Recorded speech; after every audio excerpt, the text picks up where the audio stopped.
What if everything you've been told about power, masculinity, and relationships is a lie? What if the real victim in this so-called patriarchal world isn't who you think, but you, the man busting his back day in and day out, chasing approval, paying the bills, and wearing himself thin for a system that's rigged against him? In the 1970s, Esther Vilar, a German-Argentine psychologist, dropped a bombshell with her book, The Tamed Man, exposing a truth so raw it shook the foundations of society. Men aren't the oppressors. They're the oppressed, conditioned like circus animals to serve, sacrifice, and smile while doing it. This video isn't for the faint of heart. It's a no-filter, no-nonsense dive into Vilar's vision, a wake-up call for every man who's ever felt trapped, used, or invisible. Buckle up, because we're about to unravel the invisible chains that have been holding you down your entire life. You've been sold a lie, that men run the world, that you're the one calling the shots. But take a hard look at your life. Are you free, or are you a workhorse tethered to someone else's expectations? Esther Vilar argues that men aren't the kings of the castle. They're the servants, conditioned from birth to believe their role is to provide, protect, and please women. This isn't about physical chains or legal shackles. It's a psychological prison so subtle you've learned to love your cell. From childhood, you're programmed to see sacrifice as noble, to measure your worth by how much you give. You're not dominating, you're dominated, and the kicker, you're proud of it. This conditioning starts early. Boys are taught to be tough, to suppress emotions, to compete for approval. You're told to be the hero who saves the day, the provider who never complains. Meanwhile, girls are raised to expect, to demand, to receive, simply for existing. Society drills into you that your value lies in what you do for others, especially women. You work grueling hours, take risks, and swallow your dreams, all to prove you're a real man. But what do you get in return?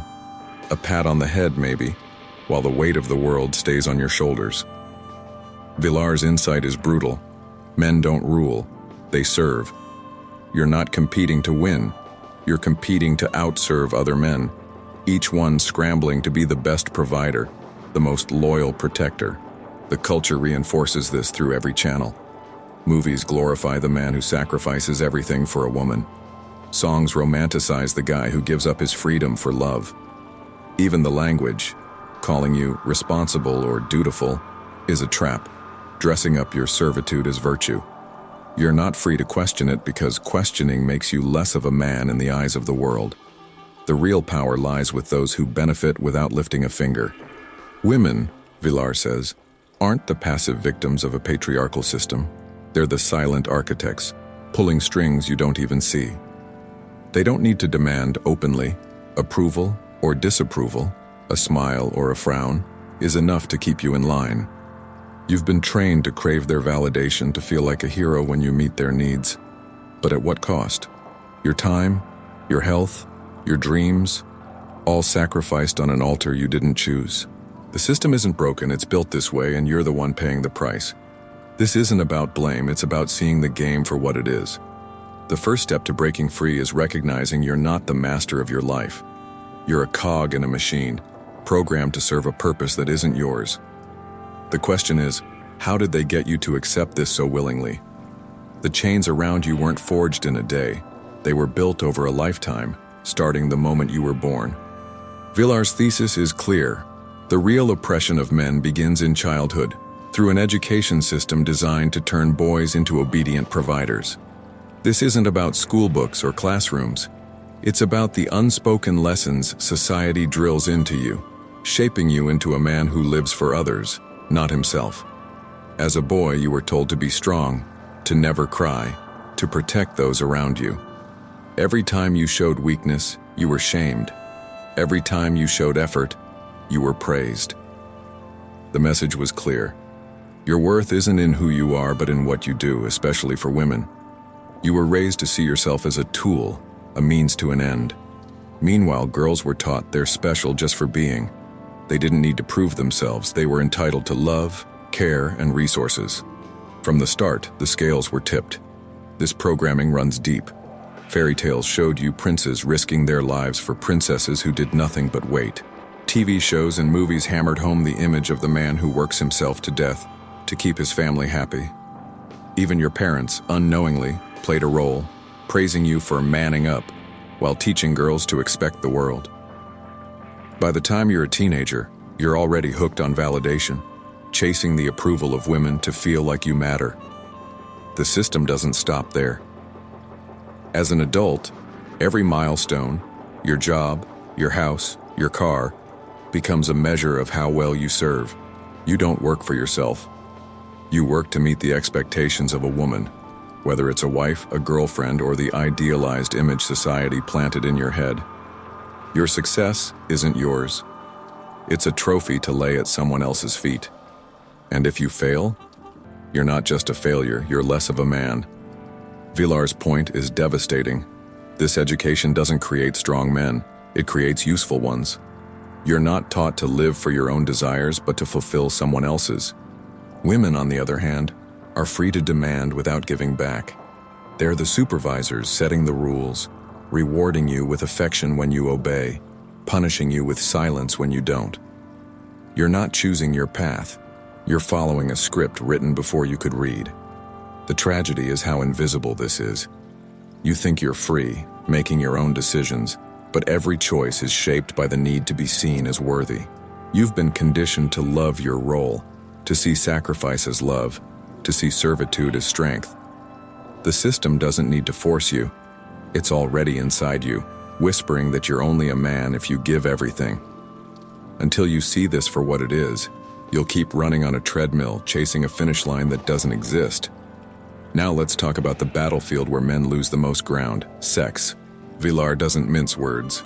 Sex isn't about love or mutual desire. It's a weapon, carefully wielded by women to control you.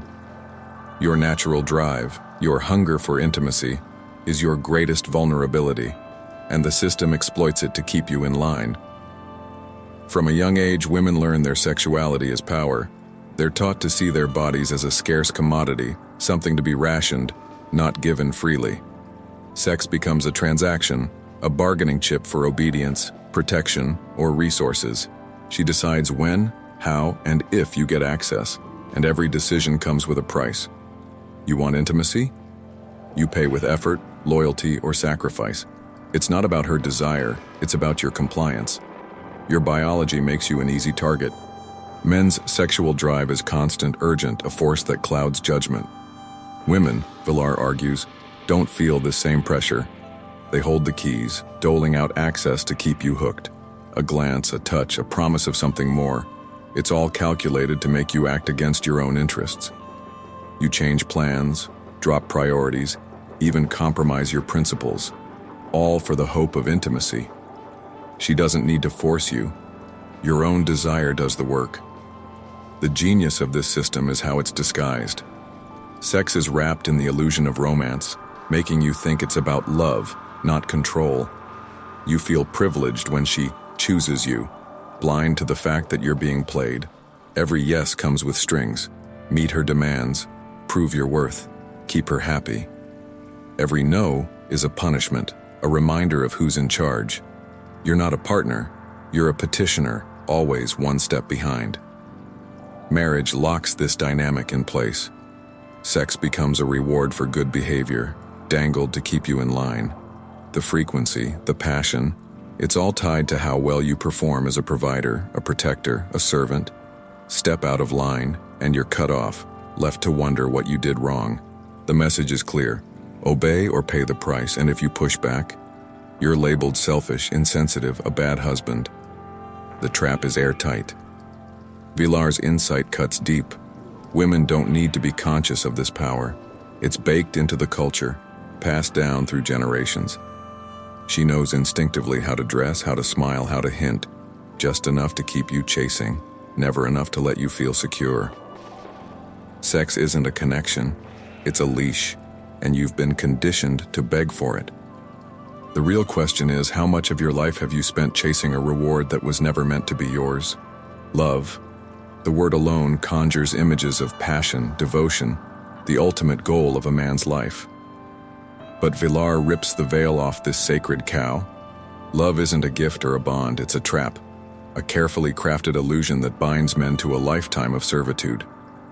You've been taught to crave it, to see it as your purpose, but in reality, it's the ultimate tool of control.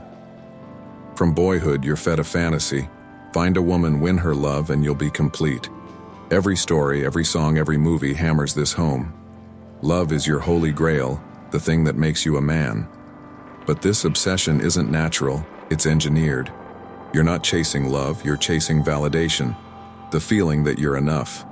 And women, Villar says, wield this need like a weapon. Love, in this system, is conditional. It's not about mutual respect or shared dreams, it's a contract. She loves you as long as you deliver money, security, attention. The moment you falter, that love vanishes, leaving you scrambling to prove yourself again. You're not her equal, you're her servant, jumping through hoops for a smile, a kind word, a moment of affection. And the worst part? You think this is what love is supposed to be. Villar's take is brutal. Women don't love the way men do. Their love is strategic, a calculation of benefits and risks. She doesn't surrender herself. She negotiates, offering just enough to keep you invested. You, on the other hand, are taught to give everything.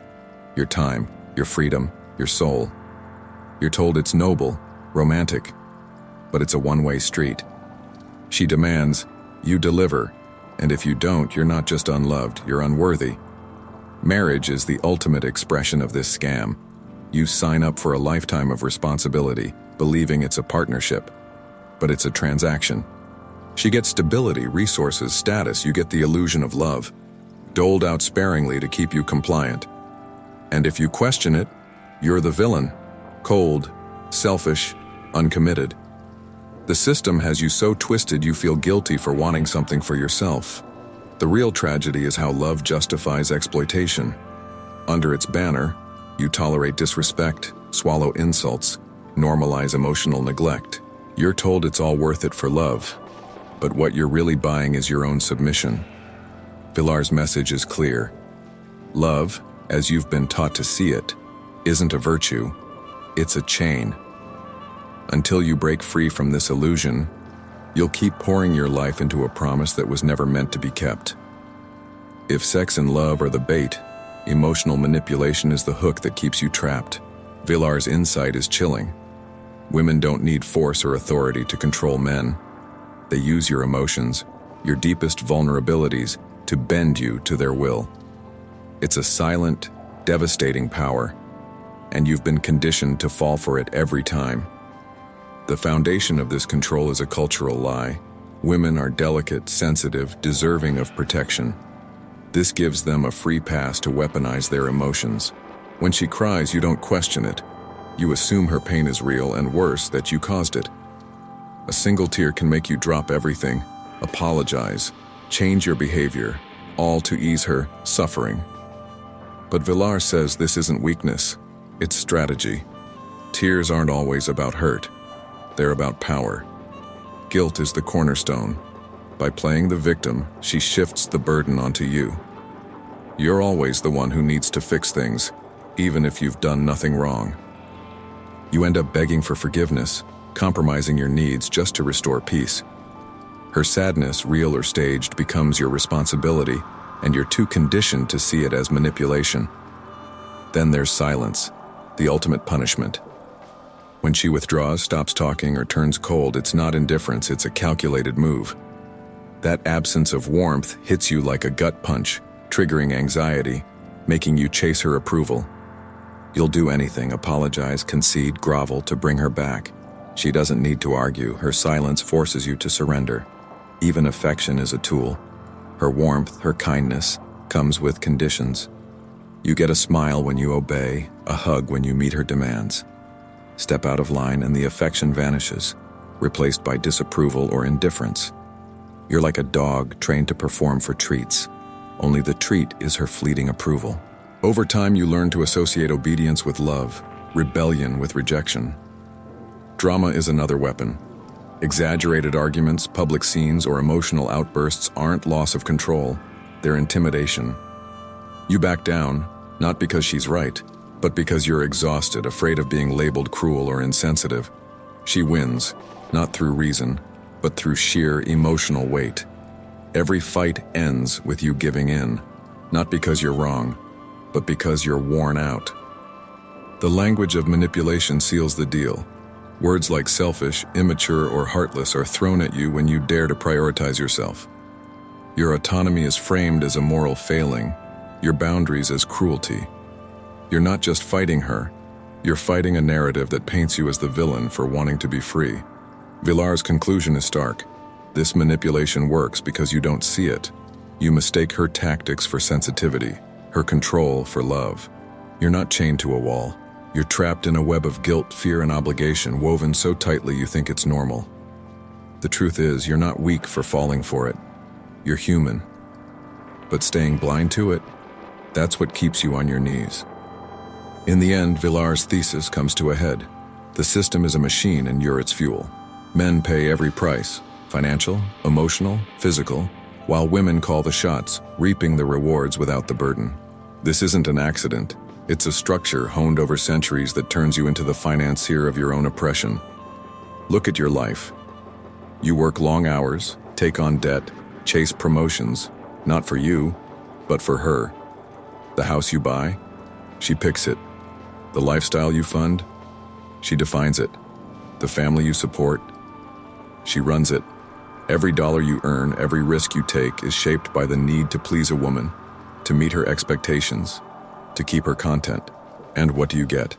The illusion of control while she holds the reins. This dynamic is so normalized it's invisible.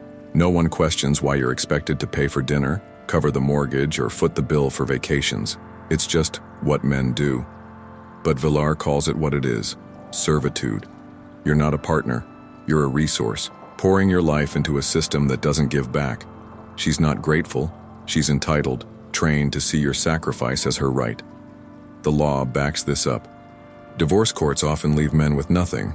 Kids, house, and savings go to her, while you're stuck paying alimony. Even when the relationship ends, your role as provider doesn't. The message is clear. Your job is to pay, no matter the cost, no matter the outcome. And if you resist, you're a deadbeat, a failure, less than a man. Women don't need to manipulate this system consciously. It's built for them. Culture, media, even your own upbringing, scream that your worth lies in what you provide. You're not forced at gunpoint. You're coerced by shame, by the fear of being seen as inadequate. A real man pays, right? That's the lie that keeps you running. The irony is, she's not your equal in this game. She's your boss. She decides how your money is spent, what's acceptable, what's enough. You might bring home the paycheck, but she controls its purpose. You're not the head of the household. You're the employee, handing over your earnings to a manager who gives you a pat on the back, if you're lucky. Villar's final truth is this: real power doesn't shout, it whispers. Women don't need to fight for control, they've already won, convincing you that your submission is strength, your sacrifice is love. You're not oppressed because you're weak. You're oppressed because you've been taught to see your chains as a badge of honor. The system doesn't need strong men. It needs useful ones, and it's been shaping you for that role since day one. This is the world Villar lays bare, a place where men pay, women rule, and everyone pretends it's fair. The question isn't whether you're part of this system, you are. The question is whether you'll keep pretending it's your choice.